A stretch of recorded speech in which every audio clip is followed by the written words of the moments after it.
नमस्कार दोस्तों, स्वागत है आपका इस चैनल में। तो इस वीडियो में हम देखने वाले हैं टॉप 75 क्वेश्चन देखेंगे इलेक्ट्रीशियन ट्रेड के लिए। ठीक है दोस्तों, तो ये वीडियो जो एलपी सीबीटी 2 का एग्ज़ाम देने जा रहे हैं उनके लिए भी है, और जो लाइनमैन एमपी लाइनमैन का भी जो एग्ज़ाम देने जा रहे हैं जाएंगे उनके लिए भी है। ठीक है ना। तो आइए पहला क्वेश्चन देखते हैं बिना टाइम वेस्ट किए। धातु चालक में विद्युत धारा का प्रवाह निम्नलिखित के प्रवाह के कारण होता है। ठीक है, तो किसके कारण होता है दोस्तों? ऑप्शन ए, इलेक्ट्रॉन के प्रवाह के कारण होता है। ठीक है दोस्तों इस वीडियो के बीच में यानी कि बीच में कहीं मैं आपको एक सरप्राइज़ देने वाला हूँ, तो वीडियो को पूरा जरूर देखिएगा। ठीक है ना।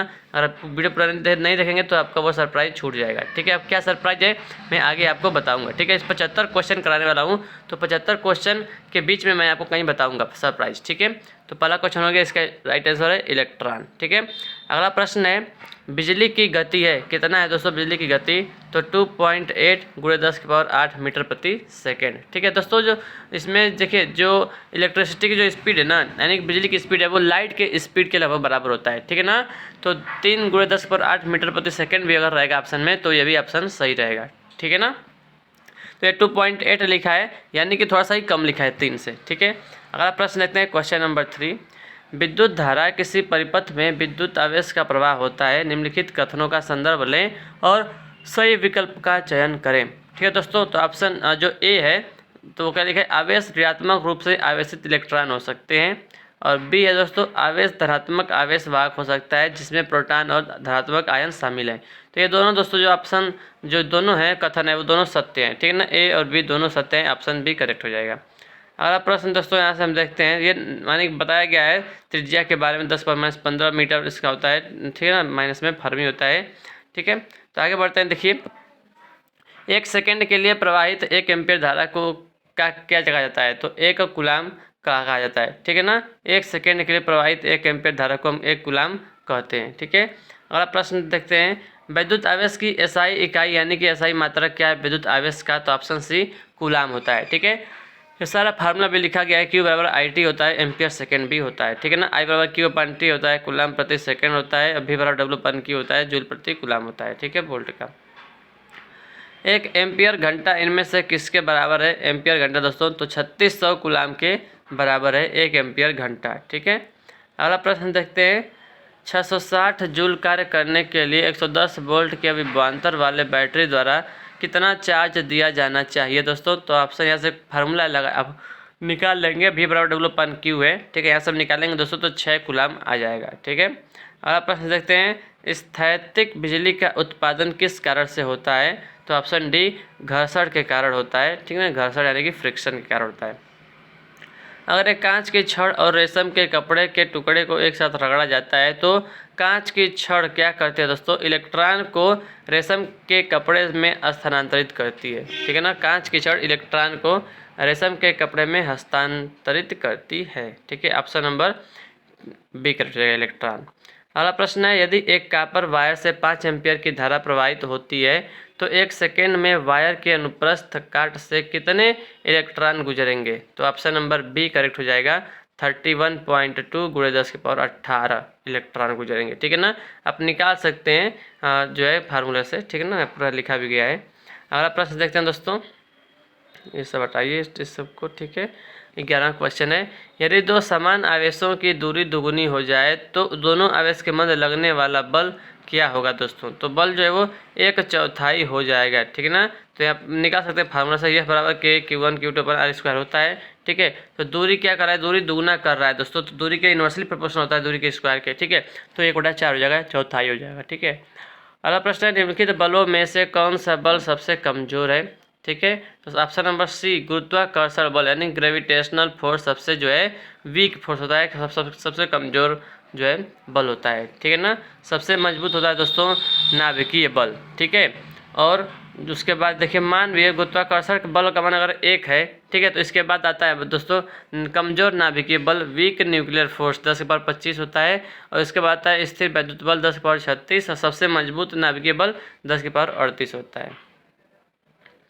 एक वस्तु की प्रति इकाई लंबाई पर कुल आवेश दोस्तों होता है, उसको क्या कहते हैं? उसको ऑप्शन डी रैखिक आवेश घनत्व कहते हैं। ठीक ना, रैखिक आवेश घनत्व कहते हैं। ठीक है, अगला प्रश्न देखते हैं दोस्तों, क्वेश्चन नंबर 14, किसी परमाणु के केंद्रक में क्या होता है? तो किसी परमाणु के केंद्र में दोस्तों प्रोटॉन और न्यूट्रॉन होता है, ऑप्शन बी। ठीक है।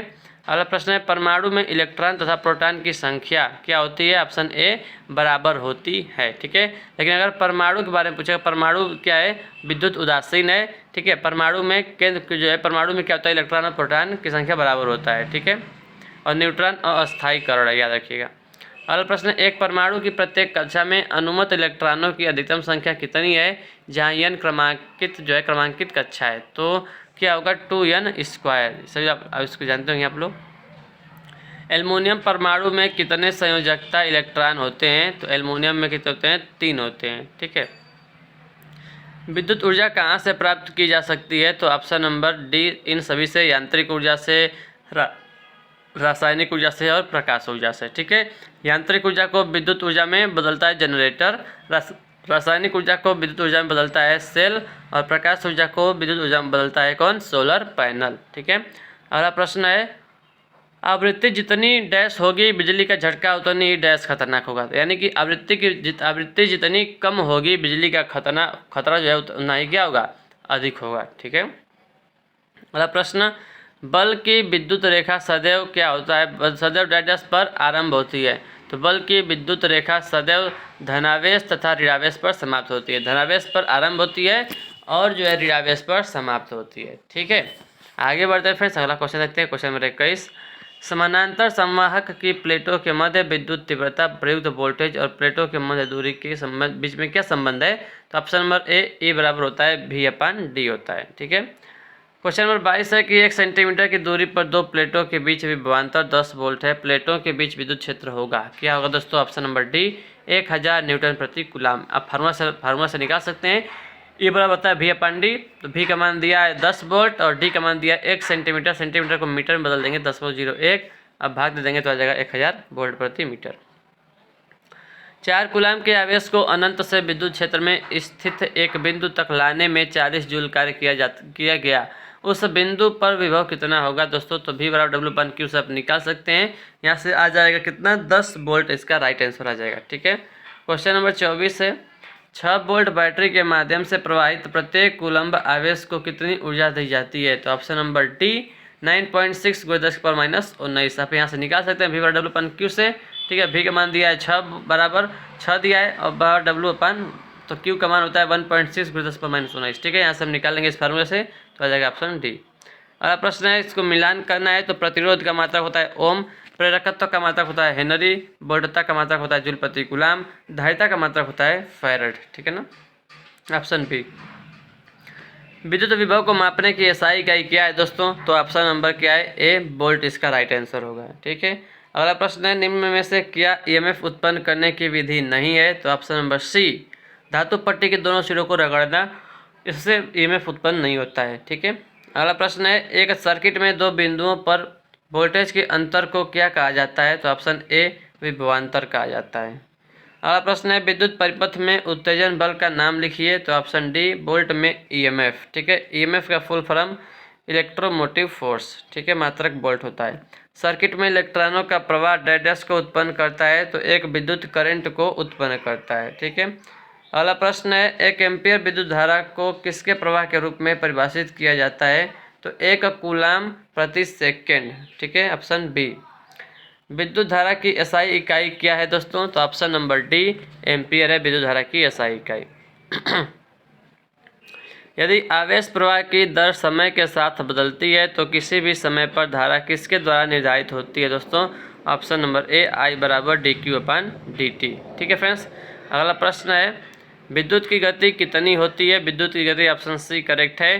कितना है दोस्तों? 1,86,000 मील प्रति सेकेंड, या अगर इसको कहें, इसी को 3 × 10⁸ मीटर प्रति सेकेंड होता है, या 3 लाख किलोमीटर प्रति सेकेंड होता है, या 1,86,000 मील प्रति सेकेंड होता है। ठीक है फ्रेंड्स।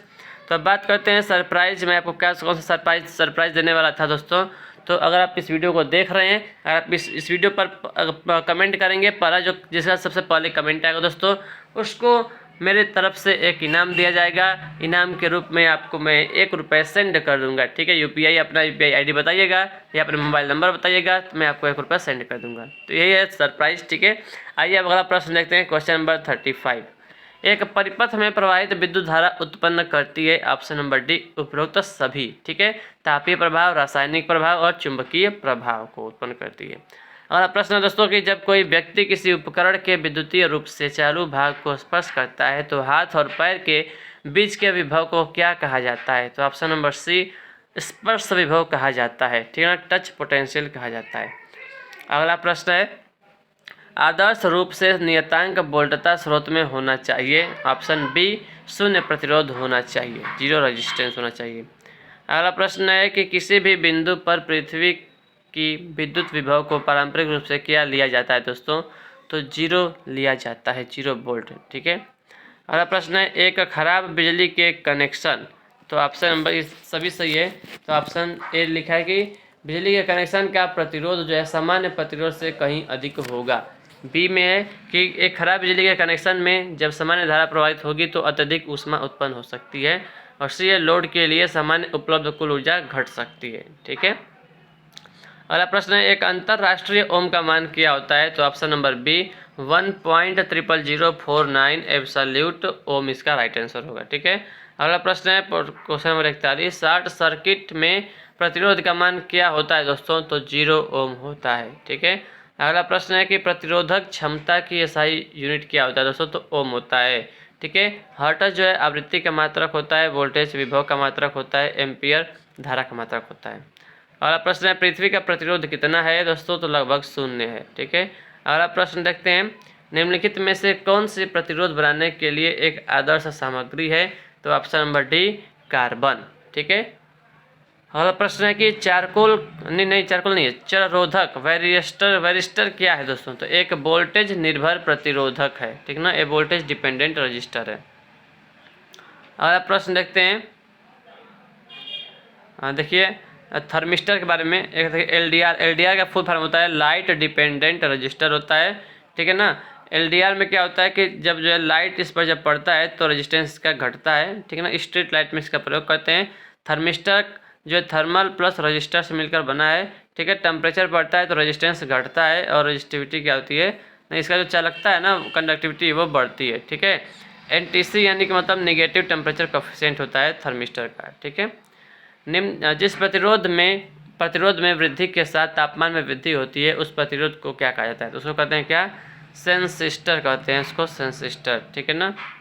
वेरिस्टर, थर्मिस्टर और एलडीआर इन तीनों को जो है ये इनका जो है नेगेटिव टेम्परेचर कोफिशिएंट होता है, ठीक है।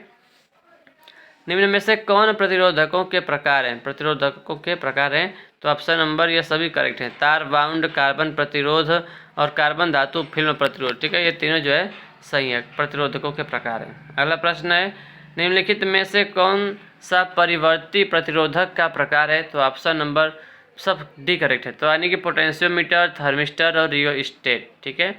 अगला प्रश्न देखते हैं निम्नलिखित में से किस प्रतिरोधक का साइज अधिकतम होगा? तो ऑप्शन नंबर ए 10 ओम और 50 वाट, ठीक है। अगला प्रश्न देखते हैं पदार्थ का प्रतिरोध निम्न में से कौन से घटक पर निर्भर नहीं होता है? तो ऑप्शन नंबर डी पूरे प्रतिरोध सामग्री पर दिया जाने वाला वोल्टेज पर डिपेंड नहीं करता है, ठीक है। अगला प्रश्न देखते हैं फ्रेंड्स किसी चालक की प्रतिरोधकता उसके पर निर्भर करती है? तो उसके सामग्री पर निर्भर करती है प्रतिरोधकता, ठीक है। जो प्रतिरोधकता है वो केवल और केवल सामग्री और टेम्परेचर पर डिपेंड करता है, बाकी किसी चीज़ पर नहीं। यदि एक तार का व्यास दोगुना कर दिया जाए पर उसकी लंबाई को स्थिर रखा जाए तो उसका प्रतिरोध क्या होगा? उसका प्रतिरोध 4 गुना कम हो जाता है, ठीक है। अगला प्रश्न है विशिष्ट प्रतिरोध की एसआई इकाई क्या है? तो ऑप्शन नंबर सी ओम मीटर इसकी इकाई है, ठीक है। अगला प्रश्न देखते हैं संवाहक की लंबाई और अनुप्रस्थ काट का क्षेत्रफल क्रमशः होने पर संवाहक की विद्युत प्रतिरोधकता इसके प्रतिरोध के बराबर होगी। तो ऑप्शन नंबर बी करेक्ट है, 1 मीटर और 1 मीटर स्क्वायर, ठीक है। यदि 10 ओम के चालक के व्यास दुगुना कर दिया जाए तो नया प्रतिरोध क्या होगा? तो ऑप्शन नंबर डी 2.5 ओम होगा, ठीक है। कैसे होगा यहाँ पे इसको देख सकते हैं, ठीक है। यदि समान पदार्थ और लंबाई के दो तारों की प्रतिरोधकताएं क्रमशः 5 और 20 ओम है तो दोनों तारों की त्रिज्याओं का अनुपात क्या होगा दोस्तों? तो ऑप्शन ए करेक्ट है, 2 और 1 होगा। ठीक है ना, यहाँ पर आप देख सकते हैं कि आर बराबर रो यल अपन ए होता है, तो R1 बटा R2 बराबर R2 का स्क्वायर। R2 कहाँ से आया दोस्तों? जो ए है ना, रोयल अपन ए है, तो इसका मान होता है क्या? पाई आर स्क्वायर बटा 4 होता है। ठीक है, तो आर स्क्वायर के जो है इन्वर्सली प्रोपोर्शनल होता है प्रतिरोध, तो आप यहाँ से फार्मूला निकाल सकते हैं। R1 बटा R2 बराबर R2 का स्क्वायर बटा R1 का स्क्वायर। अब इसमें रख देंगे दोस्तों, मान तो आ जाएगा 2:1 आ जाएगा। ठीक है, अगला प्रश्न है, अगर 0.2 ओम प्रतिरोध की एक वायर कंडक्टर की लंबाई दोगुनी कर दी जाती है तो इसका प्रतिरोध हो जाता है, तो 0.4 ओम हो जाता है। ठीक है, अगला प्रश्न है, किसी तार की लंबाई का प्रतिरोध 4 ओम है, उसी सामग्री और अनुप्रस्थ काट वाले एक अन्य तार का प्रतिरोध क्या होगा जो इससे 3 गुना लंबा है? तो 3 गुना लंबा है तो 4×3 12 हो जाएगा। ठीक है, 12 ओम। अगला प्रश्न है फ्रेंड्स, एक तार का प्रतिरोध मान जो है 35 ओम प्रति किलोमीटर है और तार का वजन 5 किलोग्राम प्रति किलोमीटर है। अगर तार के पदार्थ का विशिष्ट प्रतिरोध 0.7 × 10⁻8 ओम मीटर है तो उस तार का अनुप्रस्थ काट का क्षेत्रफल कितना होगा दोस्तों? तब जो है देखिए यहाँ से 20 × 10⁻8 मीटर स्क्वायर आएगा। ठीक है ना, तो अनुप्रस्थ काट का क्षेत्रफल पूछा दोस्तों, तो आप जो है फार्मूला से इसको लगा सकते हैं, आर बराबर रो यल अपन ए से इसको लगा सकते हैं, बस हम मान रखेंगे, आंसर आपके सामने आ जाएगा। ठीक है, अगला प्रश्न है कि टंगस्टन और मैग्नीज एलॉय का इस्तेमाल मल्टीप्लायर में मानक रजिस्टर बनाने के लिए किया जाता है, क्योंकि यह निम्न तापमान गुणांक वाला होता है, लो टेम्परेचर कोएफिशिएंट का होता है। ठीक है ना, आप देख सकते हैं कितना कम होता है, 0.0000015 प्रति डिग्री सेल्सियस होता है। ठीक है, मैग्नीज से बनाया जाता है। किसी भी तापमान पर प्रतिरोध किस रूप में व्यक्त किया जा सकता है फ्रेंड्स? तो ऑप्शन सी करेक्ट है, आर बराबर, ठीक है, आर बराबर R reference 1 + alpha T - T reference. ठीक है, अगला प्रश्न है, एक कुंडली का प्रतिरोध 600 ओम है, 20 डिग्री सेल्सियस पर ताप गुणांक 0.1% है, तो 50 डिग्री सेल्सियस पर प्रतिरोध का मान क्या होगा? दोस्तों आप फार्मूला पर रख देंगे, R2 बराबर R1 1 + अल्फा T2 - T1 पर रख देंगे तो आ जाएगा 618 ओम। ठीक है, उसके बाद रंग कोडित प्रतिरोध पर सोने की पट्टी द्वारा निर्देशित सहनशीलता क्या है दोस्तों? तो गोल्ड का होता है, सोने का होता है ±5%, सिल्वर का होता है ±10% और नो कलर का होता है ±20%। अगला क्वेश्चन है कि 4 बैंड्स प्रतिरोधक में तीसरा अंक क्या दर्शाता है दोस्तों? तो option number A decimal multiplier दर्शाता है। ठीक है ना, गुणांक दर्शाता है, और जो चौथा बैंड होता है वो सहनशीलता को दर्शाता है। ठीक है, अगला प्रश्न है कि उस प्रतिरोधकता की प्रतिरोधकता क्या होगी जिसका रंग कोड है वो भूरा, काला, सुनहरा और रजत यानी कि सिल्वर है? तो आप इसको निकाल लेंगे दोस्तों, भूरा का होता है 1, काला का होता है 0, सुनहरा का 10⁻1 होता है और सिल्वर का 10 ±10% होता है, तो ऑप्शन नंबर डी करेक्ट हो जाएगा। 6 kbF के रूप में चिन्हित एक प्रतिरोध का मान क्या होगा दोस्तों? ठीक है ना, तो हो जाएगा 6.8 किलो ओम ±1%। ठीक है, अगला प्रश्न है, नीचे दी गई आकृति में कौन सा बल्ब चमकेगा दोस्तों? तो ऑप्शन नंबर सी B2 वाला बल्ब चमकेगा। ठीक है, क्योंकि जो है ओपन फिलामेंट है ना, जो बी वाला है वो, जो B1 लगा है वो ओपन फिलामेंट है, तो उसमें करंट जाएगा ही नहीं, तो ऑप्शन नंबर केवल B2 वाला जो है वही बल्ब जलेगा केवल। ठीक है ना, श्रेणी संयोजन के लिए तुल्यांकी प्रतिरोध होता है, तो सबसे अधिक प्रतिरोध से भी अधिक होता है। ठीक है, क्वेश्चन नंबर 69, यदि समांतर जुड़े हुए 4 बराबर प्रतिरोधों का तुल्य प्रतिरोध R है तो प्रत्येक प्रतिरोध का मान क्या होगा? तो ऑप्शन नंबर सी 4R होगा। ठीक है ना, 4R। अब प्रश्न है, दो प्रतिरोधकों का प्रतिरोध मान जो है क्रमशः A1 और A2 है। ठीक है, वे समानांतर क्रम में जुड़े हैं, तो संयुक्त रूप से जुड़े हुए प्रतिरोधों का निव्वल प्रतिरोध क्या होगा दोस्तों? तो ऑप्शन ए होगा। ठीक है, A1 × A2 divide by A1 + A2। ठीक है, अगला प्रश्न देखते हैं, दिए हुए सर्किट में R1 खोजें यदि R2 बराबर 6 और RT बराबर 3 ओम है। ठीक है, तो ऑप्शन नंबर बी 6 ओम करेक्ट हो जाएगा। अब इस फार्मूला से लगा सकते हैं, 3 प्रतिरोध R1 R2 R3 समांतर में जुड़े हैं। ठीक ठीक है। R1 greater than R2 greater than R3 है। यदि एक अतिरिक्त प्रतिरोध इनके समांतर में जोड़ दिया जाए तो कुल तुल्य प्रतिरोध कितना होगा दोस्तों? तो ऑप्शन सी करेक्ट है, R3 से कम होगा, ठीक है ना, R3 से कम होगा, यानी कि सबसे कम मान के प्रतिरोध से भी कम हो जाता है। दिए गए परिपथ में ए और बी के बीच समतुल्य प्रतिरोध कितना होगा दोस्तों? तो इस प्रतिरोध को सॉल्व करेंगे सर्किट को तो 1.6 ओम आएगा, ठीक है। अगला प्रश्न है, यदि 5 ओम प्रतिरोधक शॉर्ट हो गया है तो ए तथा बी के बीच का प्रतिरोध प्रभावी प्रतिरोध कितना है? तो ऑप्शन नंबर दोस्तों बी 2 ओम होगा, क्योंकि 5 ओम का शॉर्ट हो गया है तो करंट जो है तो इसमें से फ्लो करेगा, है नहीं। शॉर्ट यानी कि ओपन हो गया है, ठीक है ना, 5 ओम वाला। अगर शॉर्ट हो जाएगा ना तो सर्किट का प्रतिरोध जो है मान 1 ओम होगा, ठीक है ना। इसमें शॉर्ट का है दोस्तों, शॉर्ट का है, ओपन नहीं का है, तो ऑप्शन बी वाला गलत है, यहाँ पे 2 ओम नहीं होगा बिल्कुल भी, ठीक है ना। 5 ओम को शॉर्ट किया गया है दोस्तों, शॉर्ट करेंगे यानी तो पूरा करंट जो है इसी में से फ्लो कर जाएगा, ठीक है ना। तो 1 ओम इसका सही हो जाएगा। अगर उसको ओपन सर्किट कर देंगे आप, ठीक है, तो 2 ओम इसका राइट आंसर होगा। अगला प्रश्न है, क्वेश्चन नंबर लास्ट प्रश्न है 75। जब समान प्रतिरोध आर के n प्रतिरोधकों को एक श्रेणी में संयोजित होते हैं तो प्रभावी प्रतिरोध क्या होगा दोस्तों? तो ऑप्शन डी NR होगा श्रेणी में और R/N होगा समांतर क्रम में, ठीक है फ्रेंड्स। तो इस वीडियो में 75 क्वेश्चन मैंने आपको करा दिया हूँ, ठीक है ना। इसमें दोस्तों बहुत सारे प्रश्न हैं, ठीक है, लगभग ये 300 पेज का PDF है, तो इसमें 83 पेज का मैं आपको करा दिया हूँ 75 क्वेश्चन, ठीक है फ्रेंड्स। तो वीडियो पसंद है वीडियो को लाइक करिएगा, चैनल पर नए है तो चैनल को सब्सक्राइब कर लीजिएगा, ठीक है फ्रेंड्स। तो वीडियो कैसा लगा कमेंट करके बताइएगा। आपके लिए मैं बहुत मेहनत कर रहा हूँ फ्रेंड्स, अब बोलते बोलते गला जो है सूख जा रहा है, ठीक है। तो वीडियो को लाइक और शेयर जरूर करिएगा फ्रेंड्स, ठीक है ना। तो थैंक्स फॉर वॉचिंग दोस्तों। इस वीडियो को देखने के लिए आप लोगों का बहुत बहुत धन्यवाद, तहे दिल से धन्यवाद, ठीक है फ्रेंड्स। आप लोग लाइक नहीं करते हैं तो दिल से बुरा लगता है भाई, ठीक है। Thank you.